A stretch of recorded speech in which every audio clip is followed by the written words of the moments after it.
एक लड़की चौंक गई जब उसे पता चला कि जब भी वो अपने बॉयफ्रेंड को घर लाती, उसके पापा उसे दूसरी मंजिल पर बने स्टडी रूम में ले जाते। हर बार जब लड़का उस कमरे से बाहर आता, उसका चेहरा सख्त होता, वो लड़की को थप्पड़ मारता और तुरंत रिश्ता तोड़ देता। लेकिन कभी किसी ने उसे ये नहीं बताया कि उस कमरे में हुआ क्या था। पिछले 5 सालों में उस लड़की ने 10 लड़कों को डेट किया, लेकिन उसके पिता ने हर रिश्ते को तोड़ कर रख दिया। जब उसकी छोटी बहन ने 22 की उम्र में बच्चा जन्म दिया, तो 28 साल की अब भी कुंवारी लड़की को गहरी बेचैनी होने लगी। एक दिन उसने हिम्मत करके एक और बॉयफ्रेंड को घर बुलाया, लेकिन जैसे ही पिता ने उस लड़के को देखा, फिर से वही बात दोहराई, मेरे साथ स्टडी में चलो। पिता के उस दबाव के सामने लड़की ने अपने बॉयफ्रेंड का हाथ कसकर पकड़ लिया। डर थी कि अब की बार भी कहीं सब कुछ खत्म न हो जाए। लड़के ने वादा किया, जो भी उस कमरे में देखूं मैं तुम्हें नहीं छोड़ूंगा, और फिर वो पिता के पीछे पीछे ऊपर चला गया। लेकिन स्टडी रूम का असर ऐसा था कि वो भी उससे नहीं बच सका। जैसे ही वो नीचे आया, उसने लड़की के चेहरे पर थप्पड़ जड़ दिया और गुस्से में चिल्लाया, तुम कभी शादी नहीं करोगी। पिता की वजह से एक और प्यार खत्म हो गया। लड़की अंदर से टूट गई। इस बार लड़की ने 5 सालों का गुस्सा और दर्द निकालते हुए अपने पिता से सीधे सवाल किया, आखिर क्यों आप मेरे हर रिश्ते को खत्म कर देते हैं? उस स्टडी में ऐसा क्या कहते हैं आप? जवाब में उसे मिला एक और जोरदार थप्पड़। पिता ने उसे आंगन में घुटनों पर बैठा दिया और कहा, जब तक अपनी गलती नहीं समझती उठना मत। छोटी बहन भी सामने आई और गुस्से में बोली, तुम शादी नहीं कर सकती। पापा जो कहते हैं वही सही है। शादी तुम्हें भी दुखी करेगी और जिससे करोगी उसे भी बर्बाद कर देगी। ये सुनकर लड़की अंदर तक हिल गई। अब उसके मन में शक उठने लगा कि कहीं वो उसके पिता की सगी बेटी ही ना हो। बचपन से उसने देखा था कि पापा हमेशा छोटी बहन को प्यार देते थे और उसे हमेशा डांटते मारते थे, सिर्फ इसलिए कि वो किसी को पसंद करती थी। सच जानने के लिए लड़की ने एक प्राइवेट डिटेक्टिव को पैसे देकर सच्चाई पता लगाने भेजा। जब उसकी सबसे अच्छी दोस्त को ये सब पता चला तो वो भड़क गई। उसने कई थ्योरीज निकाली। क्या तुम अपने पापा की किसी पुरानी प्रेमिका जैसी लगती हो, इसलिए तुम्हारी माँ तुम्हें पसंद नहीं करती और तुम्हारे पापा नफरत करते हैं? पर लड़की ने साफ इनकार किया, माँ ने हमेशा मुझे प्यार दिया है। इन्हीं सवालों में उलझे हुए थे कि तभी डिटेक्टिव की रिपोर्ट आ गई। रिपोर्ट में साफ लिखा था, लड़की वाकई उसी पिता की सगी बेटी थी। पिता का चरित्र साफ था, ना कोई अफेयर,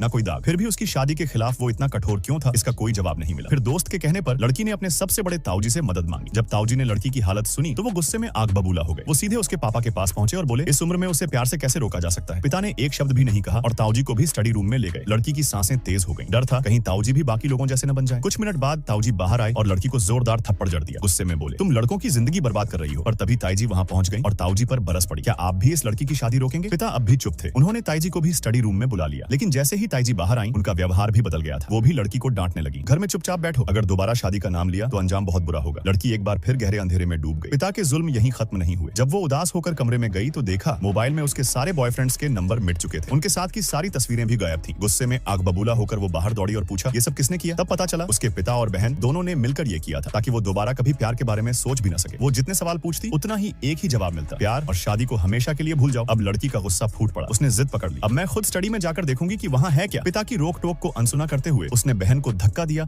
और दौड़ पड़ी सीढ़ियों की ओर। पिता भी उसके पीछे भागे, लेकिन तब तक लड़की स्टडी रूम का दरवाजा खोल चुकी थी।